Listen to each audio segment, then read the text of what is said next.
try his damnedest. Poor old Jordan Sigismo just couldn't keep hold of a ball for 5 minutes either side of half time. That was like a sporting drama watching that kid for me. It was like something out of Hollywood, seeing him so upset and moved. And it was breaking my heart watching that lad. And that period was the one that took the game away from Catalan conclusively. Yeah. I mean, Hull were not really inspiring me to think that they were going to just run through them, but then they just got the weight of possession and position then became a case. And obviously Mark Sneed kicking a couple of 40-20s, and by the end they didn't need to pull him off because he was wearing a dinner suit anyway. But he'd probably been nipped off for a shower and got himself a rub down whilst he was still walking around doing what he wanted to do on that pitch, because no one was putting any pressure on from Catalan in the second half. They were just gone, weren't they?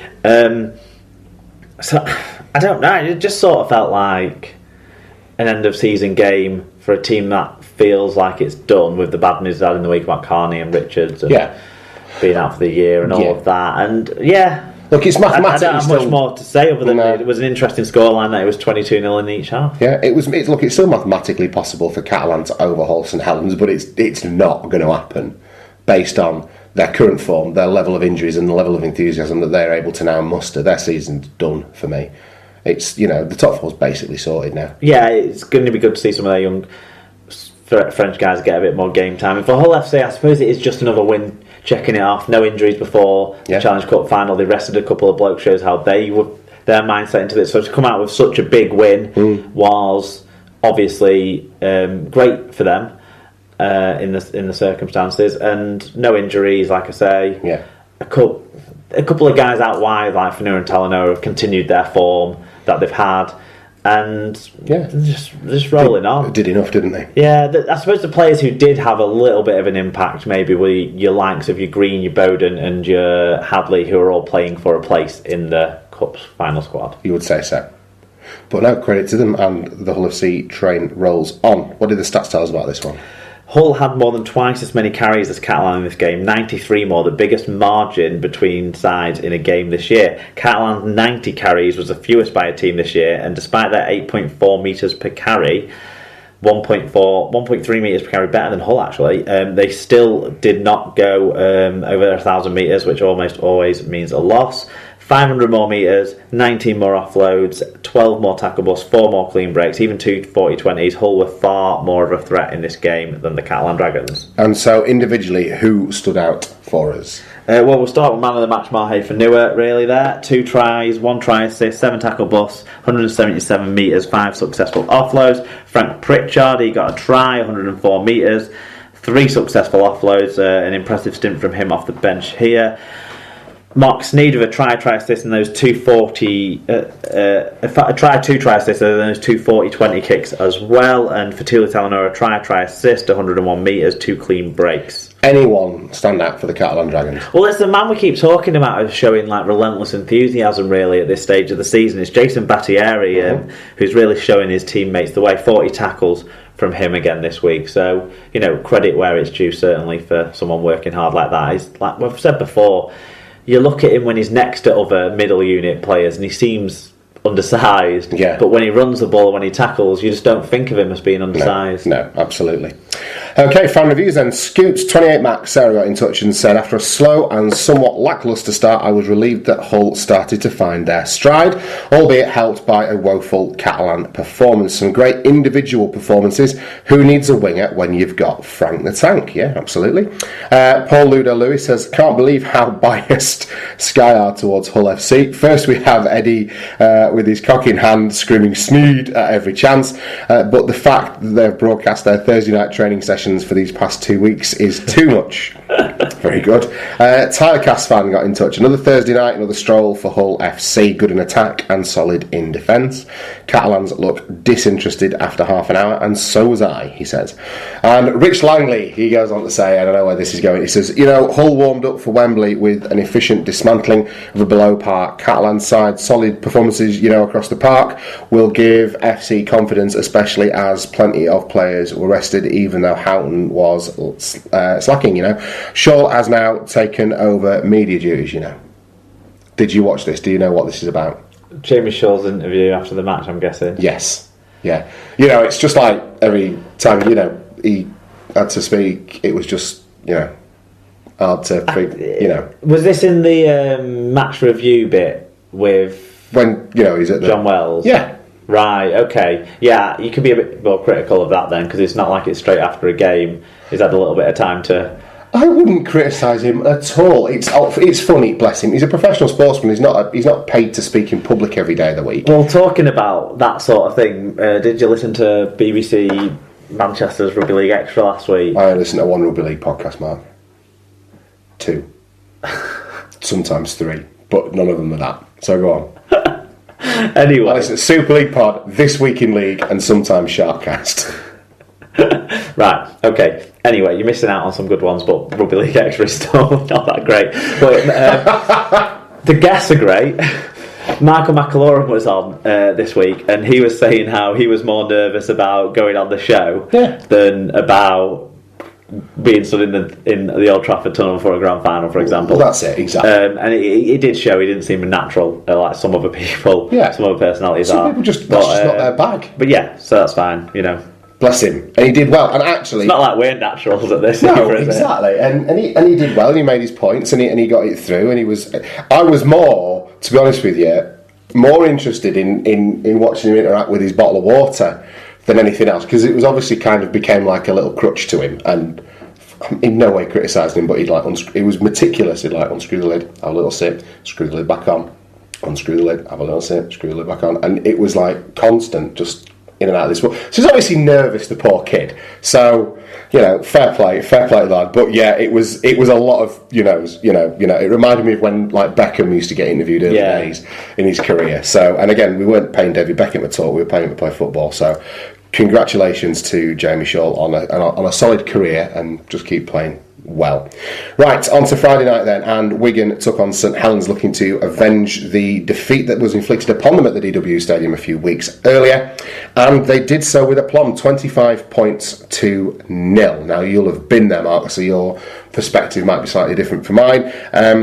For me, it was a case of defences coming out on top, and St Helens just not being able to break you down. And I think on another night, if they'd fired a little better in attack, then there could have been a closer game here. But fair play to you guys for working really, really hard in defence, if not necessarily firing in attack. It was almost the same as the game 4 weeks ago, was it, between the two sides, in that, you know, there was a lot of defence. Every time one of us does it now. There was a lot of defence, and there was a lot of errors. There were. Let's not hide from that fact. Yes. And the other game, St Helens won it because their goal line defence was better than Wigan's, and individual errors that Wigan made close to or near to their own line were punished by St Helens' side, which they didn't punish them this time around. And Wigan's goal line defence was better. You think back to that Frank Paul tackle on Roby, the one with Charlie and Gelling on Swift early doors. There was a tackle by Sargentson on Greenwood as well in the first 20 minutes or so. That was for me on a par with the Frank Paul and Sam stop of Robes. But yeah, you come away from a derby win like this, and you'd normally be absolutely elated and buzzing and over the moon and that sort of thing. Because it was half a performance, it just felt like... I mean, look, if you'd clicked, you could have put 50 or 60 points on them. Well, the way they were playing, the way you were defending. The problem here is the defence was absolutely outstanding, but we're almost dull to that this season, because almost always it has been. Yeah, it's been what's got you where you are. It hasn't been awesome twice recently. Castleford away and St Helens at home, when there's been individual mistakes, dropping balls, putting people into position, and you know, a handful of them rather than one or two in a game that you can overcome usually. So to that we're almost dull too, because we don't want to see that now. We want to see some. We want to see that, but we're used to that. We know about that as Wigan fans who go to the DW every week. Yeah. What we don't know about is when our attack's going to start actually playing some fucking rugby league. Yeah. And in this game, we didn't even get the opportunity to see whether they were ever going to learn to play some attacking rugby league, because our exit sets were so bad. Yeah. We went for a period in the first half where we probably had 3 or 4 play of the balls max in the St Helens half for about a 15-minute spell. St Helens forced 2 or 3 goal line dropouts in that stage, as well as Wigan surrendering possession a number of times with either forward passes or knock-ons. Now, a few of the knock-ons, particularly the ones that were given against Anthony Gelling, I thought were pretty harsh. When someone drops on you as a flop, which Ben Failer refused to give flops all game because he was just saying I think he was just like, well, they're soft, they're not really changing the types of ones that were going on. But the one that I'm thinking of, I think it was Wilkin, kind of dropped heavily on Gelling for one of them, and one of them was clearly ripped out by someone.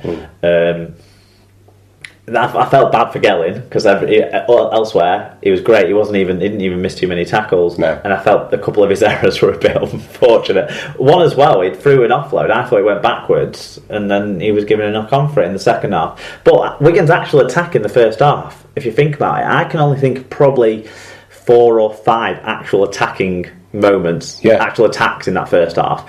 We scored 2 tries from two of them. The Bateman pass to Gelling was sublime. There was a disallowed one. There was a turnover of possession from a wrong decision from Sam Tompkins. I think he called the wrong play out at the ruck, and we ended up going short side. And then he passed it to Bateman, who was trapped in possession. And there was another one later on in the game later on in the half that I can't quite remember, but I know we were up in the last 5 minutes. We had one set in there off at least in the last 20 minutes of that half.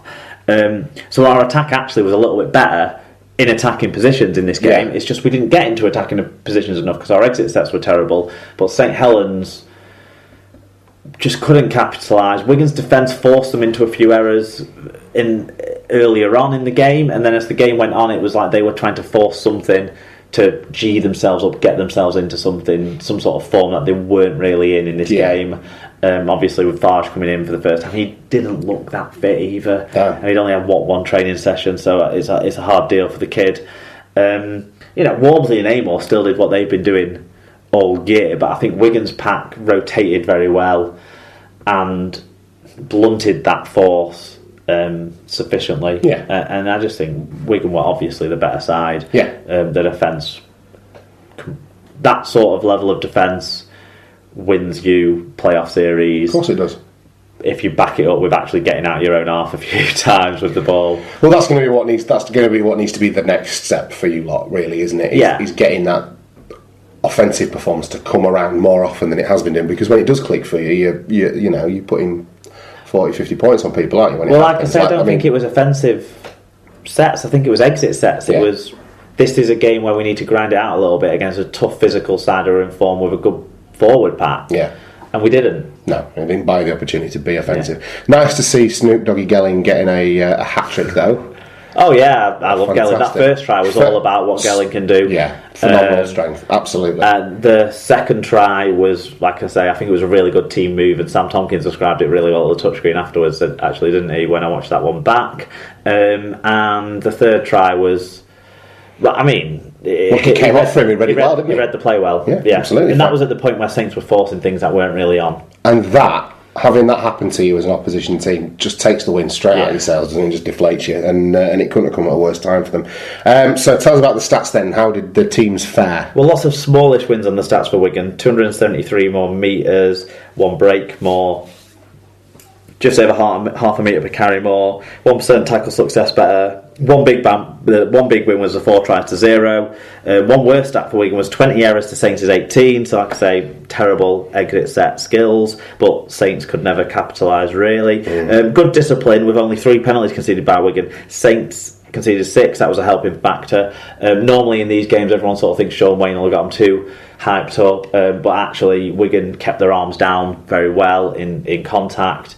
Didn't lie on to an extent that would cause a problem, and Thaler let a lot of minor infringements go. He let a lot of, like I say, slightly late, slightly close to flops, but not quite go, slightly off at marker go, that sort of stuff to help the game flow, and I think the game did flow as a result, and Wigan's defence was the winner. Yeah, absolutely. And individually, who stood out for us then? Mahe Fanua, 2 tries, 1 try assist, 7 tackles, 177. Mahe Fanua. Oh shit, we're on the wrong game, aren't we? Anthony Gelling, 3 tries, 250 metres, 2 clean breaks. All you have to do is I read make it out, mistakes Mark. too, don't You I? do make mistakes. Everybody makes mistakes, man. George Williams would try 115 metres, 3 successful offloads.